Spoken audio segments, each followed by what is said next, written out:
Hi, I'm Craig Bell. And I'm John Perkins. John, my wife was saying to me the other day they have two major flaws. I was kind of happy that there was only two. She said, number one, I never listened to her.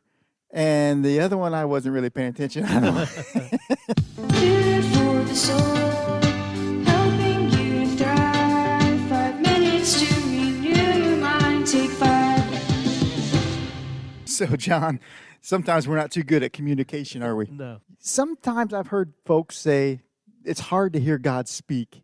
And I understand where they're coming from with that. What are some of the ways that God does speak today to us? How does God communicate? Brother Craig, in Matthew chapter 5, when Jesus was in the Beatitudes, I can picture this, Jesus giving a soft answer, talking lightly to the people, not screaming. You know, the thing that strikes me about that is that Scripture says he sat and began to teach. Yeah. So he obviously wasn't foaming at the mouth and screaming and hollering. Yeah. Must have been a softer sermon, huh? Remember the time when the people accused the woman of committing adultery in the very act? Jesus began to get on the ground again, begin to write with his finger. When he finally says something, he looks up and he says, "He without sin, let him cast the first stone."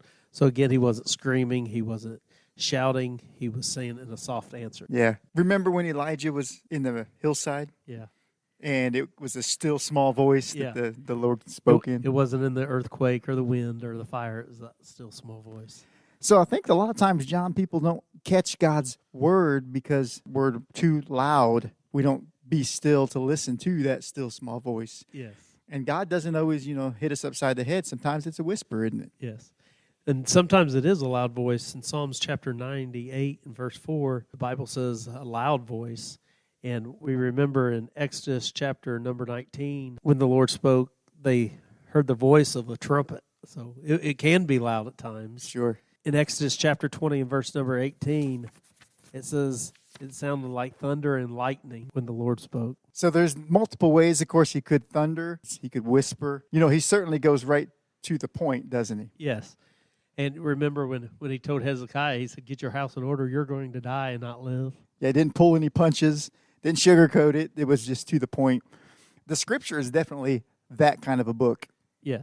It can also be scary, Brother Craig. Remember in Daniel in chapter 5 and 6 when they had a great party and they began to take the things out of the temple to have their party, and he seen the fingers of a man's hand begin to write on the wall. And he got so scared that his knees began to shake, hit one another. Would definitely be a fearful thing to see that. Hebrews chapter 10 says it's a fearful thing to fall into the hands of the living God. So it's a very serious, solemn thing that we listen to God. Yes. In Hebrews chapter 4 and verse 12, it says, "The word is sharper than any two-edged sword." The psalmist said to be still and know that I am God. Yes. And there's a lot packed into that sentence. Number one, stop, be quiet, be still, listen. The problem with us a lot of times is we don't tune in to God's voice, and that's how we miss it. The second in that statement is that there's a confidence in knowing that he is God. And number three, there's a trust in knowing that he is God. It's all about tuning into that and listening with the heart. Yes. A lot of times I think people know what God's saying to them. They just don't want to listen sometimes. Yeah. But as humans, we certainly do get our wires crossed sometimes. I used to know an old couple in Kentucky. We call them Granny and Paul. And he had a car that wouldn't start unless it was pushed. He had to push start it every time. So he told Granny, he said, "Now you get in the car behind me." And he said, "You're going to have to give me a push. And we're going to have to be going 30 before this thing will start." So he said he sat in there and looked in the mirror. Here come Granny in the car, faster and faster. And he said she wasn't slowing down. And whammo, she hit him in the back of the car at 30 miles an hour and knocked him down the road, busted all the taillights in the back of the car. And here she come again. And she hit him again and knocked him off in the ditch and tore up both cars. Then she gets out and walks up there and says, "Did it start?" She thought he meant hit him at 30, Yeah.